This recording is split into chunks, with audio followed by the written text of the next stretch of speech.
Shalom, family. Shalom, man. How y'all doing this morning, man? It's be y'all brother, Elder Radazan, from the Disciples of the Mountains of Israel, man. I'm back at y'all, man.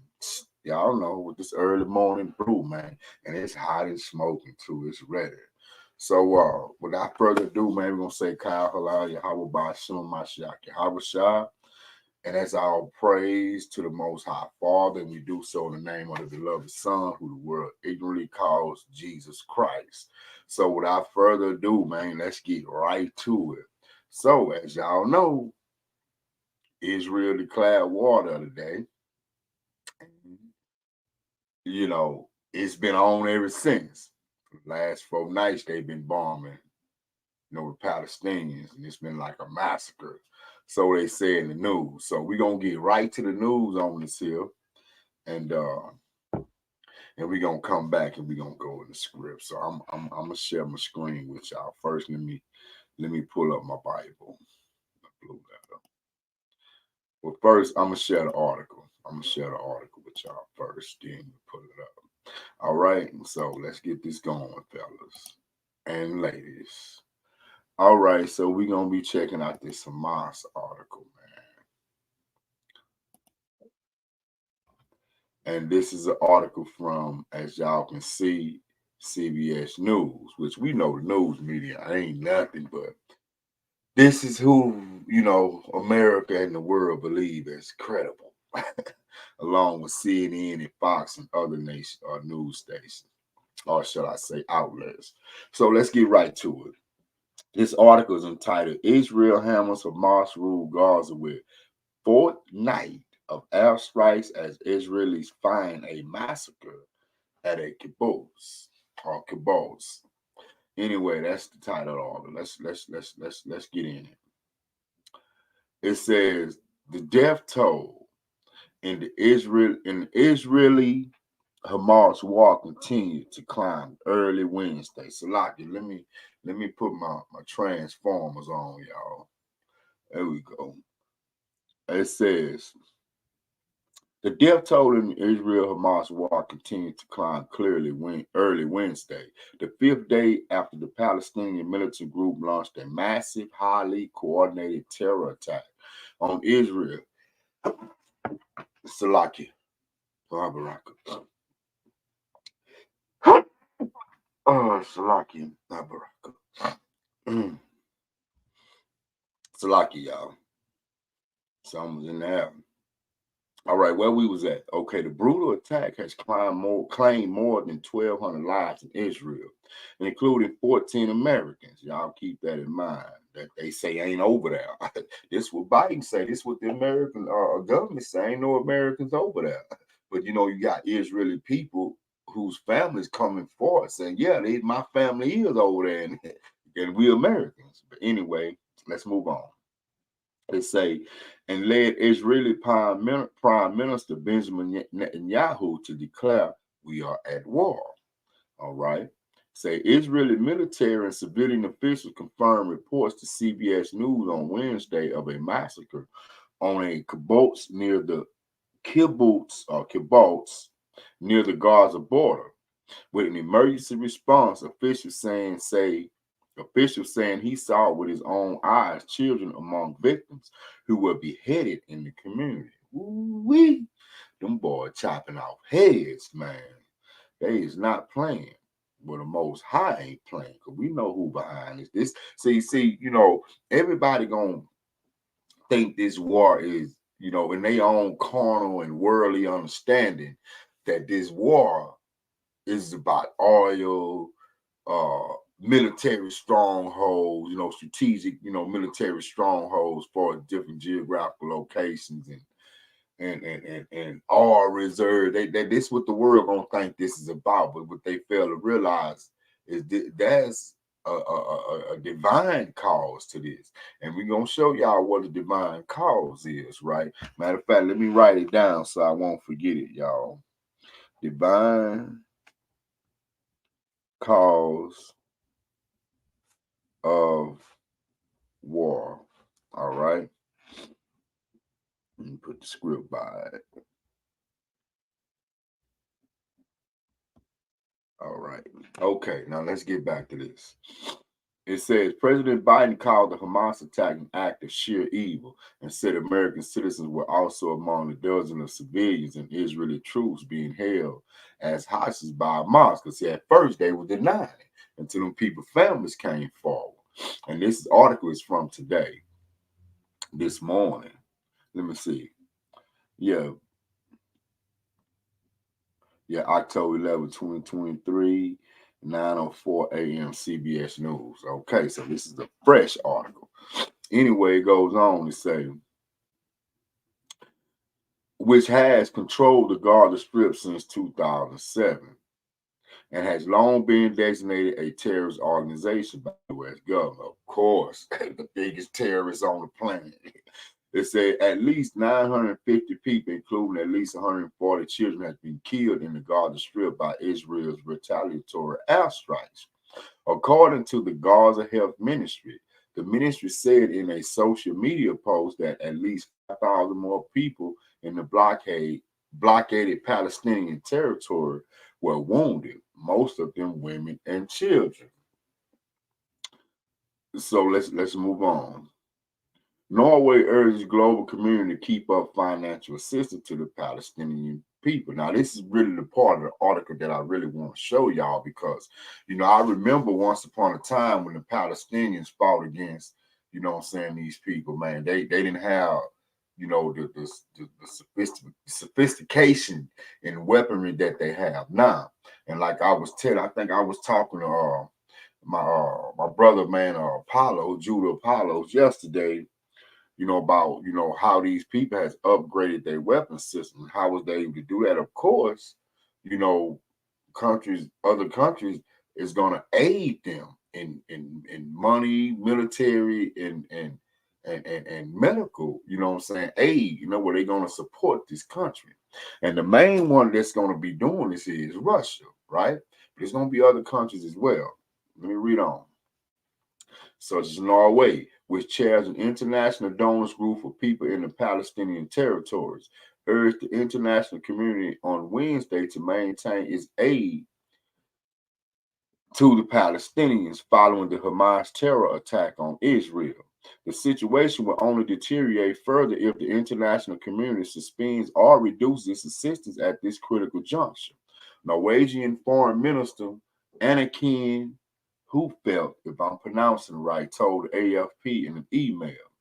After Saturday's bloody attack on Israel, several countries, including Austria, Denmark, Germany, and Sweden, announced they were suspending their development aid, but not humanitarian aid to the Palestinians. Okay. As chair of the International Donor Group, HLLC, Norway encourages the international community to continue its financial assistance to the Palestinian people, Huitfeldt said. This includes support to the Palestinian Authority channeled through the World Bank. There they go. Them Rothschild, them Rockefeller, they own that. They say assistance via international organizations such as the UN system and support to humanitarian organizations and to the Palestinian civil society. This made me reflect. I got to go back to this book, something this brother was saying.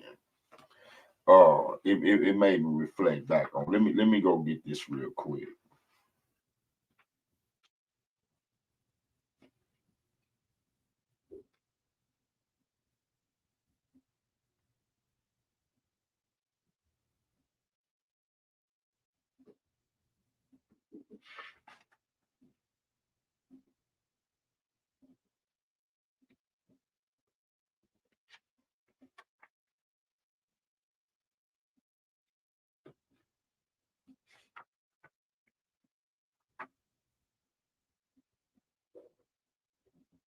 Okay, y'all remember? Most of y'all may remember when the Russians invaded Afghanistan, right? And then, America used, Osama bin Laden, to run them out, right? That was the beginning of it all. Check this out. Say the more the Arabs, because these who the Palestinians are, the more the Arabs, and matter of fact, this coming from our Windsor, man, Valley of the Dry Bones. He say, Yes, the more the Arabs wage war against the state of Israel, the more obligated they are to the Russians for moral support, economic aid, and military weapons. All right. It's saying in the not so distant future, when the Arabs attack Israel again, like they done the other day. All right. It says the Russians will mobilize their troops and move them into the Middle East under either the disguise of helping the Arabs against the state of Israel or that of protecting the Arab oil fields against the European invasion. See, this is what it's gonna look. See, this that carnal, worldly, what I'm saying, reason that people gonna think that this is all about, right? But see, what they fail to realize, it's a lot of other things that's gonna come from this, and I'm gonna share with y'all in a minute. One of the main things that's happening right now in New York as we speak. So let's continue on this article. So as we see, you got other nations, and really it's gonna be the Russians who's gonna take over the Middle East. Yes, they're gonna take over the Middle East. They're gonna trick these people, because everybody wants that land over there. But that land belongs to the Israelites, the black Israelites, us, the one that's been scattered abroad. As a matter of fact, man, we dwelled in that land something like 1,200, maybe, 11, 12, 1,200 years. Long before, 1,200 BC, long before Christ or Islam and all that, we dwelled in that land. All the way up to 70 AD. And that's when we were scattered abroad and killed by the sword and put into captivity. So the Palestinians, they never really wanted us in that land. The original Palestinians, when we went up in there and took that land, who we took them from? The Canaanites, who we know as the Canaanites, the so-called Africans, man, the Hamites. All right. So the land belongs to neither the Palestinians nor the little hat boys. It belongs to the true Israelites, who are us, the so-called blacks, Latinos, and Native Americans, Negro descent in the Western Hemisphere, as well as our other brothers and sisters, that scattered throughout the world, man. That's who that land belongs. That's who it was promised to. All right. So let's move on. Where we was at. Okay. Okay, that's it on it. I'm gonna let y'all watch this little clip, and then we're gonna get to some scripts. All right. Innocent until proven guilty. Your next step. I'm nothing. I mean, I'm just going to go defend myself. I have a court date on October 27, and then went on to something else. So let's go ahead and get these scripts. Let's stop sharing, y'all. Let's stop sharing. All right, we back. Okay. What I want to really focus on is, the race wars, because supposedly, according to the news, they over there tripping in New York right now. The Palestinians, the Palestinians who are over here, as well as the little hand boys who are over here. Supposedly they riding over there. They fighting. And I'm a fact check that. But check this out.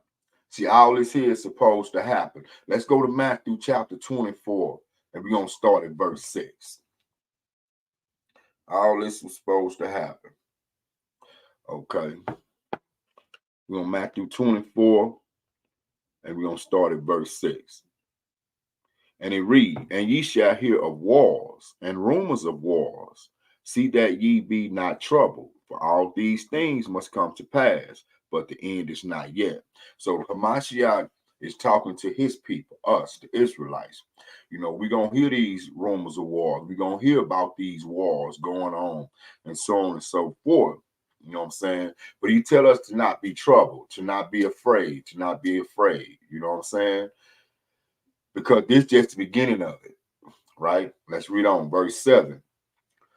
For nation shall rise against nation, and kingdom against kingdom. And there shall be famines and pestilences and earthquakes in diverse places. Okay, the nation shall rise against nation is what I want to focus on.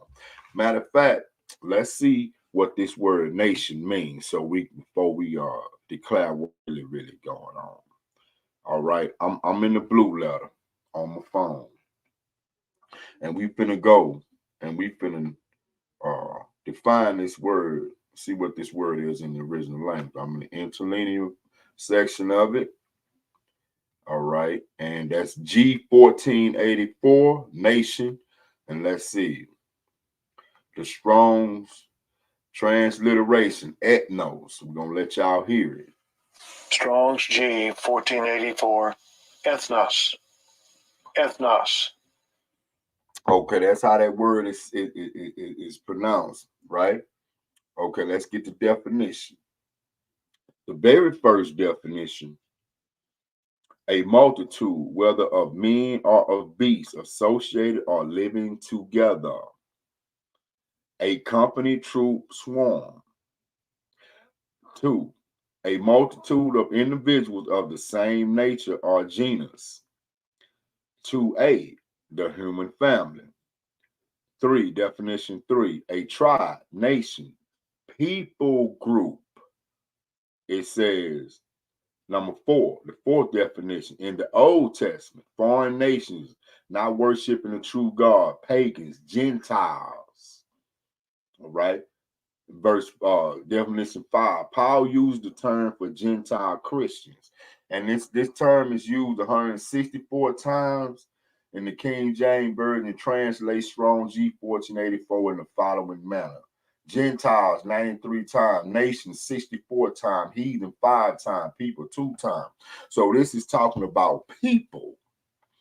This nation that's going to rise up against nation is talking about people. Let's go back to it. Let's go back to that script. Verse 7, Matthew 24, verse 7.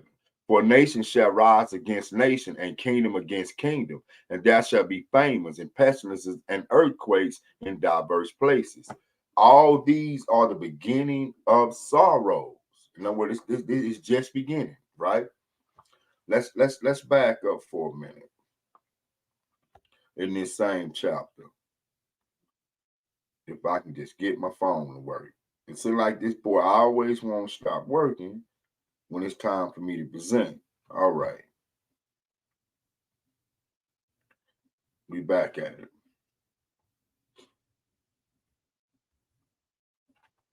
All right. Matthew chapter 24, verse 6. Okay. Let's go get some precepts.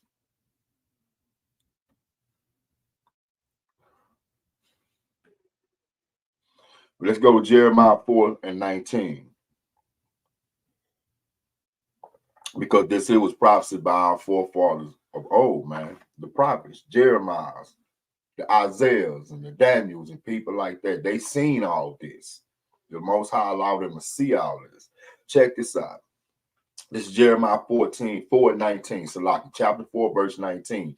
My bowels, I am pained at my very heart. My heart maketh a noise in me. I cannot hold my peace, because thou hast heard, O my soul, the sound of the trumpet, the alarm of war. So this right here, it correlates when Christ say, be not troubled. Because when people hear rumors of wars and stuff like that, they get afraid because of the images they've been shown over the periods of time dealing with war, since they've been able to show these stuff on the television.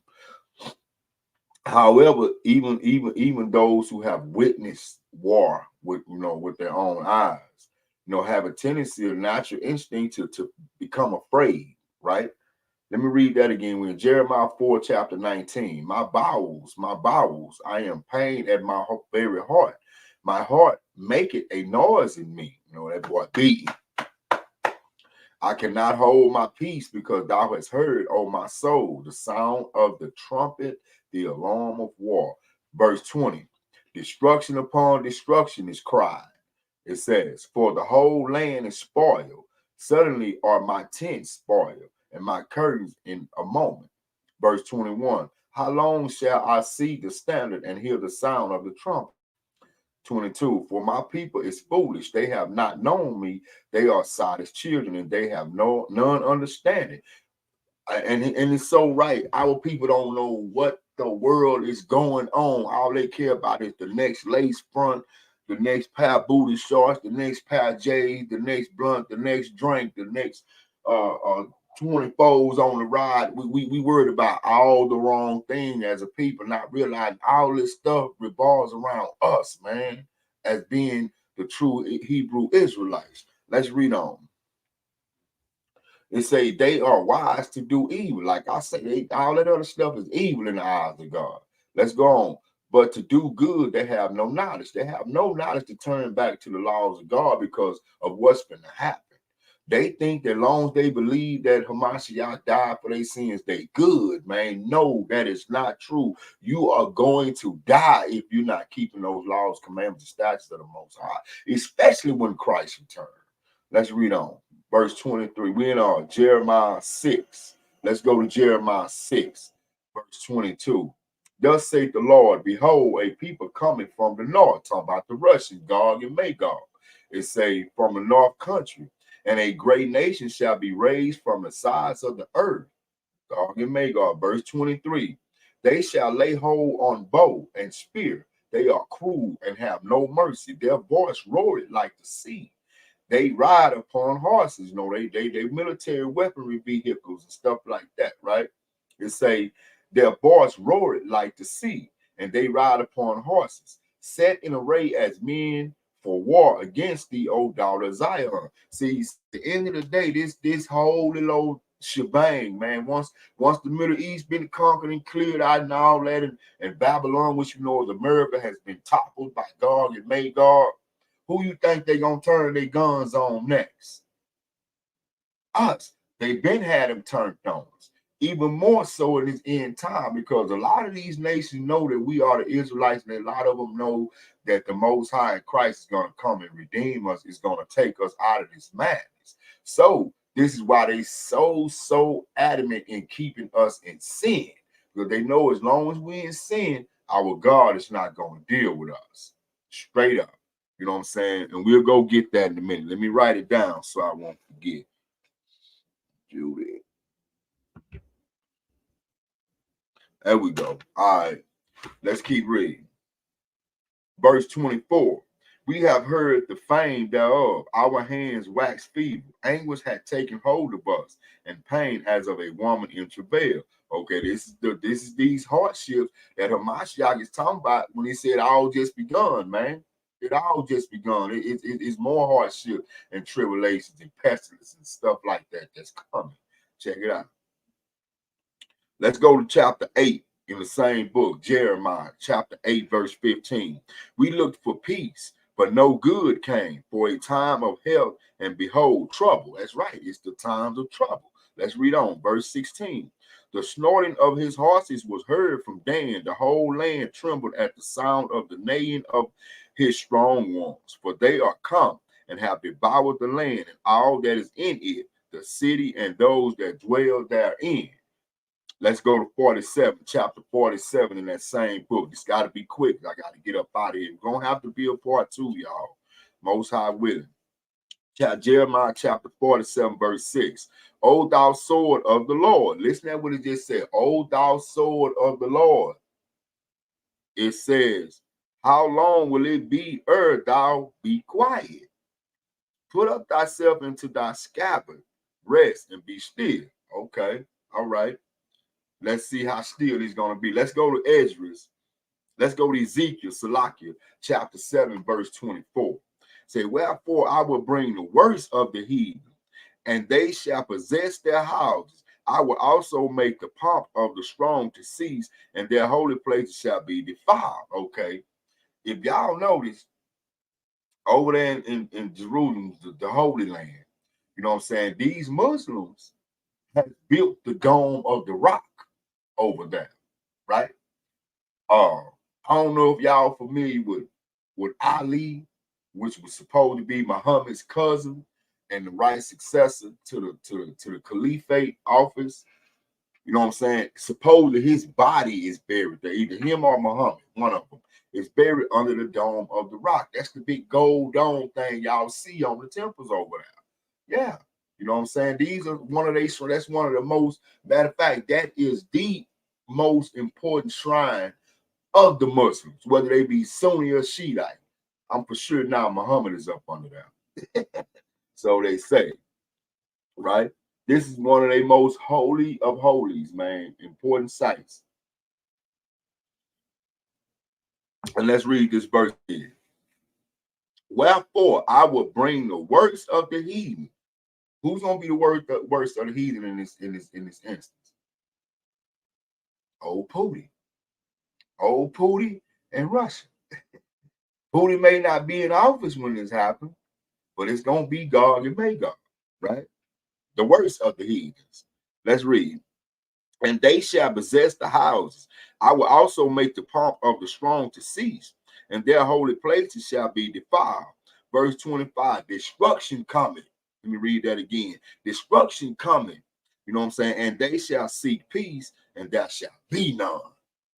It's not going to be none until all has been fulfilled, man. And then when all has been fulfilled, when we, the 12 tribes, has been restored and placed back into the land that is rightfully theirs, that's when it'll be peace. Verse 26, mischief shall come upon mischief, and rumor shall be upon rumor. Then shall they seek a vision of the prophet. Salaki. I bet them people out there saying, man, Israelites, them niggas ain't crazy. I know, man, y'all see this truth.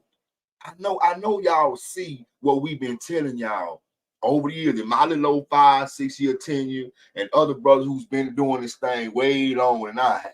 You know what I'm saying? Has been telling y'all about this very same exact thing. But y'all pull away the shoulder.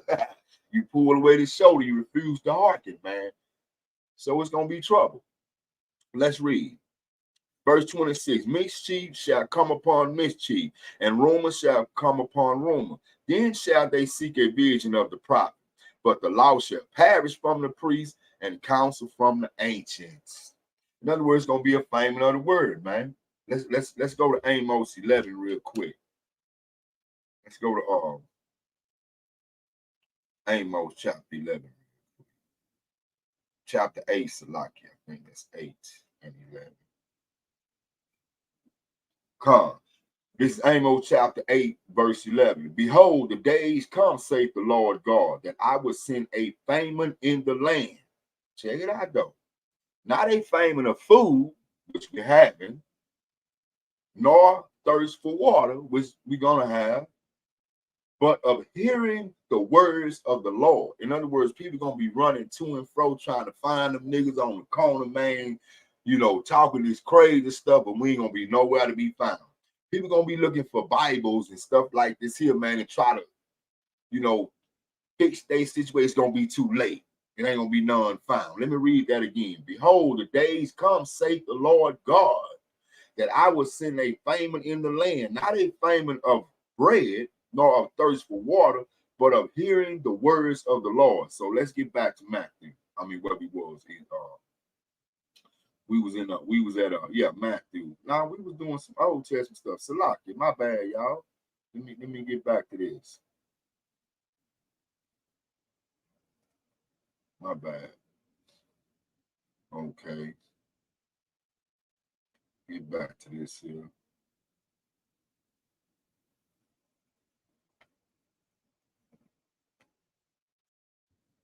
And we was in Ezekiel, right? I was bringing Ezekiel to you. We was in Ezekiel. Or did I read it yet?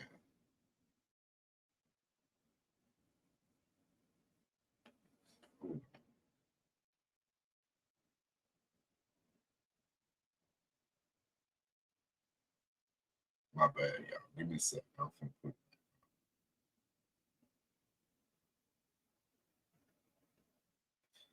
Come on, phone.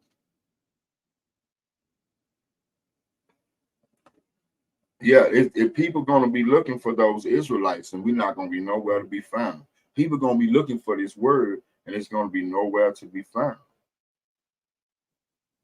That's right. It's going to be nowhere to be found. And we've been trying to tell y'all, man. We've been trying to tell y'all for the longest. And I'm talking about our people. Okay, we in Ezekiel chapter 7 and we're at verse 25. Destruction cometh, and they shall seek peace, and there shall be none. Mischief shall come upon mischief, and rumors shall be upon rumors. Then shall they seek a vision of the prophet. But the law shall perish from the priest, and counsel from the ancients. And okay, now we let's go to 14 real quick. Ezekiel 14 and 17. Or if I bring a sword upon the land and say, sword, go through the land so that I cut off man and beast from it. Though these 3 men were in it, as I live, saith the Lord God, they shall deliver neither sons nor daughters, but they only shall be delivered themselves. All right. Okay, let's go to Ezekiel 21. We're in chapter 21, verse 9. Salaki, Ezekiel 14 and 21, Salaki. And it reads, for thus saith the Lord God, how much more when I send my 4 sore judgments upon Jerusalem, the sword and the famine and the noisome beast and the pestilence, to cut off from it man and beast.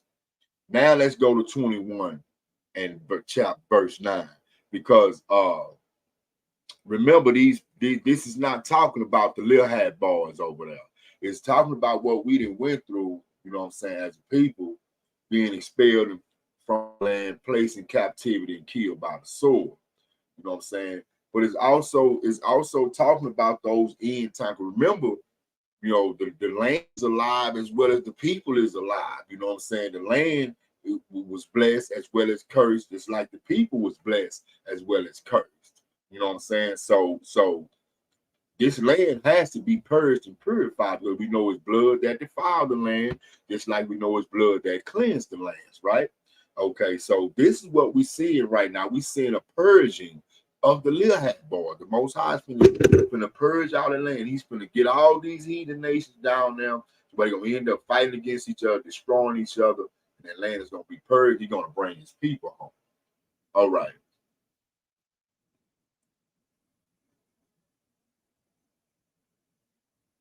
Okay, we're gonna go.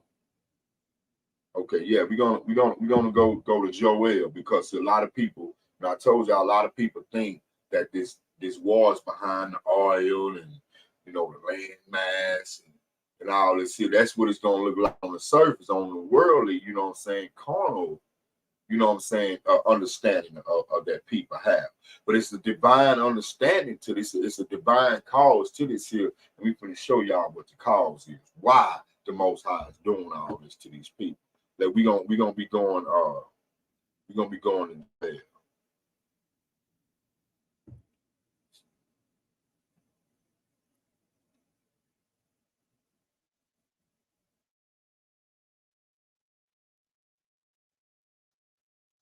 And we're gonna be in chapter 3, and we're gonna start at verse 5, and we're gonna put this up. And it reads, say, because ye have taken my silver and my gold, and have carried into your temples my goodly pleasant things. Matter of fact,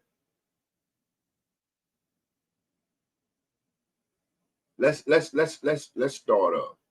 Let's just start at verse 1, because the whole thing is his reason why. It is the reason why he's doing what he's doing. Check it out.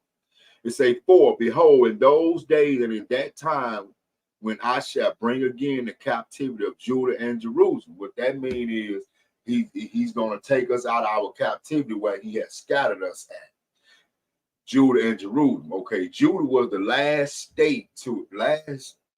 black, so-called black Israelite state that existed up until 87. It was the last one to be sacked, ran, shut down, right? And of course, Jerusalem was the capital. So that's why he say, for behold, in those days and in that time, when I shall bring again the captivity of Judah and Jerusalem, I will also gather all nations and will bring them down into the valley of Jehoshaphat. All right, that's in Israel. They down in Israel, right? Armageddon, the valley of war, of decision. It goes on to say, and will plead with them there for my people and for my heritage Israel, whom they have scattered among the nations and parted my land. Okay, this is exactly what did happen. We've been scattered through the four corners of the earth. And those of us that's still here today, we of course we didn't die by the sword, right? And our land was downtrodden, it was taken over by the Gentile. This is what Christ said, right? Okay. And the Most High, he's letting it be known why he's going to call these nations down and walk and judge them, right? Because they parted his land. You got the little hat boys, and you got the Palestinian, the Arab Palestinian, or Palestinian Arab, however you want to call them. You know what I'm saying? They fighting over land that's not theirs, so they parted the land. Of course, we know the gold and the silver and all that stuff there is not only the literal gold and silver, but also the children of Israel is the gold and the silver of the Most High. But they are his precious people, right? So let's keep reading. He say, and they have cast lots for my people, and have given a boy for a harlot, and sold a girl for wine that they might drink. He say, yeah, what have ye to do with me, O Tyre and Zidon, and all the coast of Palestine? Of course, of who? All the coast of Palestine. He goes on, he say, will ye render me a recompense? No, you can't pay back the Most High, man. You can't pay him back. You can pay him back by going through what you took his people through, and that's what's gonna happen. Let me read on. He say, will ye render me a recompense? And if ye recompense me, swiftly and speedily will I return your recompense on your own head, because ye have taken my silver and my gold, and have carried into your temples my goodly pleasant things. He say, the children also of Judah and the children of Jerusalem have ye sold unto the Grecians. This when the Abrahamites was selling us to the white man, the Greeks, the Edomites, the Japhites, and all these Europeans and different other nations, right? It say that ye might remove them far from their border, and we have been removed far from our border. Them not the original people in the land, y'all. So all y'all crying and praying for these folks, and man, these folks is getting what they deserve, straight up. Because they have tricked the world and they have cursed Abraham's seed. And the Most High told Abraham, he who blessed thy seed, I'm going to bless them. And who cursed thy seed, I'm going to curse them. I'm paraphrasing, may even be butchered. But y'all can go find that in Genesis 15, if I'm not mistaken, either Genesis 12 or either Genesis 13, chapter 15, or Genesis 15, verse 13, Salaki. But it is that, trust me. I don't have time to go get it right now. It goes on. It say, behold, I will raise them out of the place where ye have sold them, and return your recompense upon your own head. And I will sell your sons and your daughters into the hand of the children of Judah, and they shall sell them to the Sabians, to a people far off, for the Lord has spoken it. So, man, with that being said, man, I'm going to say, man, shalom. You know what I'm saying? Hope y'all got some out of this here. And I see I'm going to have to do a part 2 tomorrow, which will be fine because I'm off tomorrow. I can really sit down and go in and see, detail by detail, step by step, the Most High willing. So I'm going to cut this short for right now. I hope y'all got some out this morning, bro. It's 8:41. I'm supposed to have been out the door. So, we just going to thank the Most High and ask that he bless this lesson, man. And, like, subscribe, and share if you haven't, man. Then, shalom.